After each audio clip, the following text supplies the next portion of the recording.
அஸ்ஸலாமு அலைக்கும் மக்களே. ஸோ இன்றைக்கி வந்து ஒரு ப்ரமோஷன் ஒர்க்கை முடிச்சுட்டு நோன்பு திறந்தேன். சாரி, என்னால் அந்த டைமில் உங்களுக்கு வீடியோ கொடுக்க முடியல. அவசரமாக சிம்பிளாக முடிச்சுட்டு நான் ட்ரெயின் ஏறிட்டேன் சென்னை போகிறதுனால. சஹருக்கு மட்டும் கொஞ்சோன்னு சாப்பாடு வாங்கி பேக்கில் வச்சுட்டேன். ஒரு 2 மணி போல் சாப்பிட்டுக்கலாம் அப்படின்னு. ட்ரெயினில் அப்படியே பக்கத்தில் இருந்த சகோதரி வந்து நோன்பான்னு கேட்டாங்க. ஆமான்னு சொன்னேன். வணக்கம், உங்கள் பேர்? விஜயலட்சுமி. ஸோ அவங்க வந்து அடுத்த நிமிஷம் இந்த பழத்தை கொடுத்து இதை சாப்பிட்டுட்டு கொஞ்சம் ஸ்நாக்ஸும் தரேன், சாப்பிடுங்க, நீராகாரம் எடுத்துக்கோங்க, காலையில் வரைக்கும் சாப்பிடணும்ல, ஐ மீன் 4 மணி தானே நீங்கள் சாப்பிடுவீங்க, சீக்கிரம் சாப்பிட்டீங்கன்னா நாளை வரைக்கும் நீங்கள் தாங்கணும்ல, அதனால 2 பழம் கொடுத்தாங்க. இல்லை எனக்கு 1 பழம் போதுன்னு சொன்னேன். ஸோ ரொம்ப ரொம்ப ரொம்ப ரொம்ப நன்றி. Thank you sister, thank you so much. So இந்த மாதிரி நிறைய நல்ல மனிதர்களை நான் வந்து சந்திச்சுட்டே இருக்கேன். அவங்க பார்க்குறாங்க இந்த 1 பழத்தோடு போயிடுவாளா இல்லை மொத்தத்தை ஆட்டே போட்டுருவாளா.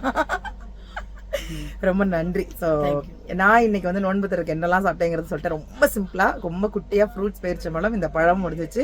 ஃபுட்டு இனிமேல் தான் சாப்பிட போகிறேன். நீங்கள் என்ன நோன்பு திறக்க ட்ரை பண்ணுறீங்க, ஐ மீன் என்ன சாப்பிட்டீங்கன்னு சொல்லுங்கள். அண்ட் இந்த மாதிரி எதிர்பாராத உறவுகள்கிட்டேருந்து உங்களுக்கு ஏதாவது வந்திருக்கான்னு எனக்கு கமெண்ட் பண்ணுங்கள்.